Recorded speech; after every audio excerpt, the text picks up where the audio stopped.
आप सभी का मनकी की कलम यूट्यूब चैनल पर हार्दिक स्वागत अभिनंदन है।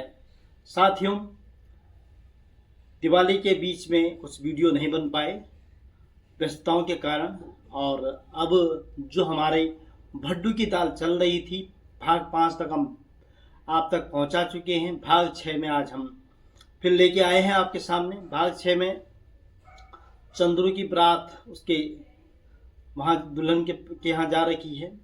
रात को नथ लगन होना है, सुबह फेरे होने हैं। चंद्रू अपनी होने वाली सपनों की दुल्हन से मुलाकात करना चाहता है। धर्मू उसके साथ है। क्या कुछ होता है आगे वीडियो में आपको देखने को मिलेगा, सुनने को मिलेगा। आप देखिएगा। भाग 7 फिर कल होगा। ये कहानी हमारे पहाड़ी आंचल की कहानियाँ हैं, या हमारी आंचलिक कहानियाँ हैं। इन आंचलिक कहानियों में उस समय के शादी विवाह आदि की जो परंपराएं हैं उसको लेकर हमने बनाई है। और एक रहस्य भी है भड्डू की दाल का। भड्डू कहाँ खोया है, पटवारी उसे ढूंढने आता है। क्या पटवारी भड्डू को ढूंढ पाता है या नहीं ढूंढ पाता है? प्रधान जी को क्या उनका जो भड्डू है वह मिल पाता है या नहीं मिल पाता है? यह देखने के लिए आप भाग 7 का इंतज़ार भी कीजिएगा। तो अब आपको ले चलते हैं हम आज भाग 6 में। कहानी में बने रहिएगा और कहानी को अंत तक अवश्य सुनिएगा। तो सुनिए भाग 6। विशाल सपनों की दुनिया में खोया हुआ है और धर्मू खराटे मार रहा है। दोनों ने सोचा है कि नत लगने के वक्त दोनों उठेंगे, लेकिन थकान के कारण सो गए हैं। उधर दुल्हन के कमरों में खूब हंसी मजाक चल रहा है। नथ लगने का इंतजार है। दयाल काका और चंद्रू के मामा नहीं सोए हैं, रजाई के अंदर बैठकर गप्पे मार रहे हैं और बीच बीच में बीड़ी सुलगा देते हैं। इधर कुछ समय बाद नथ लगन का समय हो गया है। ढोल और मसकबीन बजने लगी है।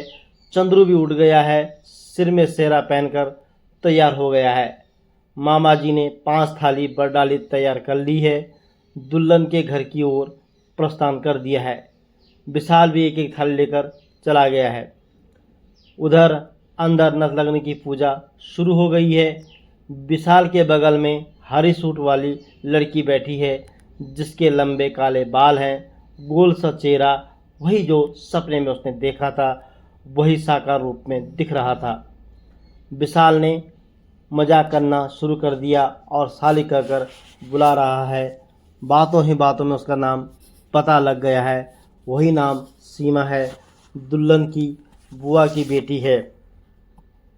दिल्ली सरोजनी नगर से आई है, अभी 12वीं में पढ़ रही है। अब जीजा साली का मजाक शुरू हो गया है।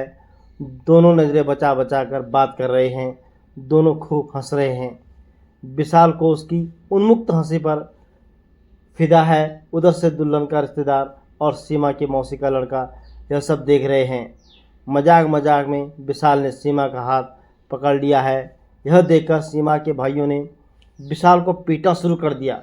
1-2 लात घूंसे बज रहे हैं। विशाल धर्मू चिल्ला रहा है। विशाल धर्मू को बुला रहा है और वह कहकर कि धर्मू धर्मू बचा भाई। विशाल की आवाज़ सुनकर धर्मू उठ गया है और विशाल को बोलता है, अब क्या हुआ बे विशाल? धर्मू की आवाज़ सुनकर विशाल हक बक कर उठ गया है और गाली देते हुए कह रहा है कि अबे साले, तूने मेरे सपनों को तोड़ दिया है। तू मुझसे जलता है। अब देख, मैंने उसे पटा लिया था। धर्मू ने कहा, अबे तू ही तो मेरा नाम चिल्ला रहा था, अब क्या हुआ? विशाल ने खुद को बिस्तर में देखा तो हक बक रह गया है। वह तो बरडाली में है या कहाँ? ओहो, सारा माजरा समझ में आ गया कि यह तो सपना था।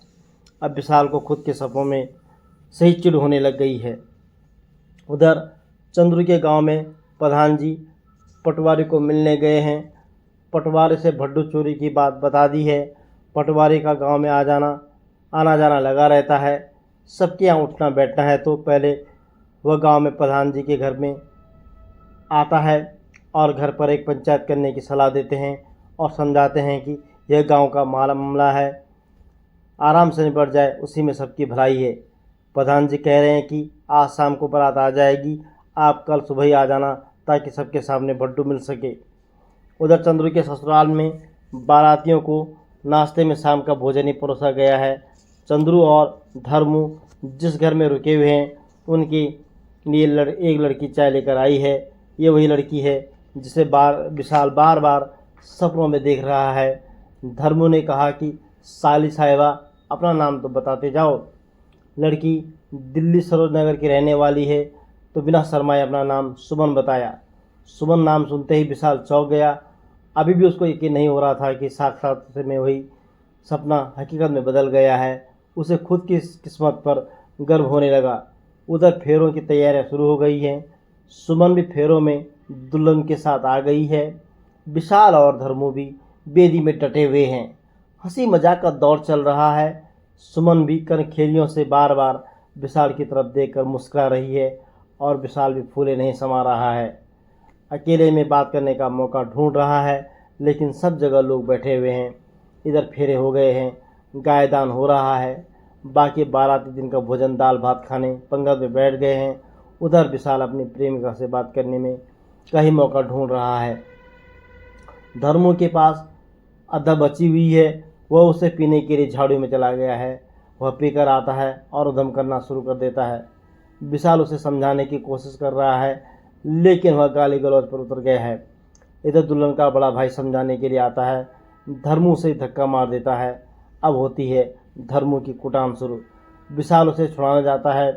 उधर सुमन भी खड़ी है। अब विशाल सुमन को अपना शक्ति प्रदर्शन दिखाना चाहता है, क्योंकि विशाल ने उस दौर की हिंदी मूवी बहुत देखी हैं। 2-4 लात घुसे वह भी चला देता है। घर आती युवा विशाल और धर्मू की खूब पिटाई कर देते हैं। बड़ी मुश्किल से बीच बिचाव करके लड़ाई छूट गई है।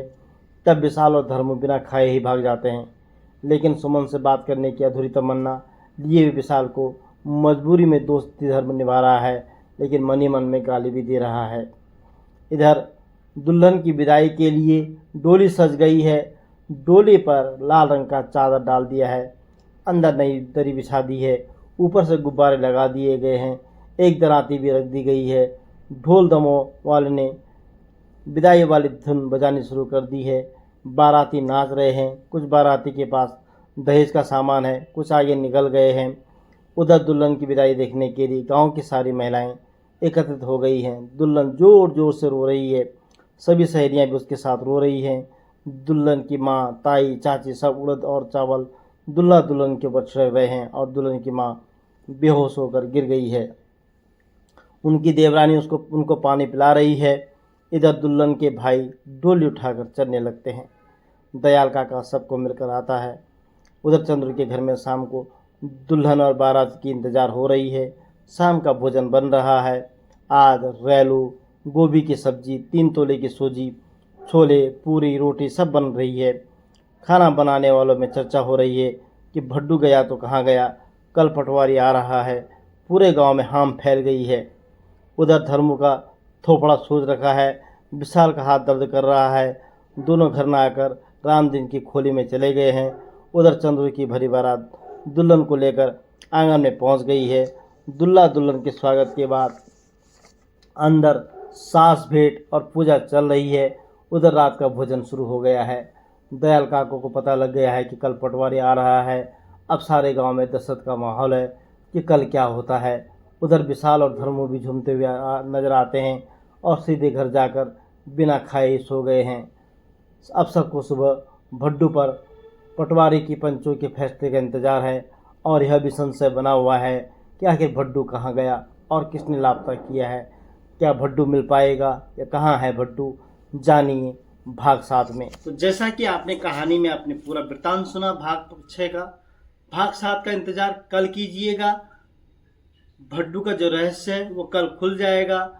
पटवारी क्या कुछ करता है यह भी आप जानने के लिए भाग 7 का इंतजार कीजिएगा। इसी तरह की कहानियाँ, इसी तरह के वीडियोस हम आप तक पहुंचाने का प्रयास करते रहेंगे। वीडियो में बने रहने के लिए आप सभी का धन्यवाद, आभार।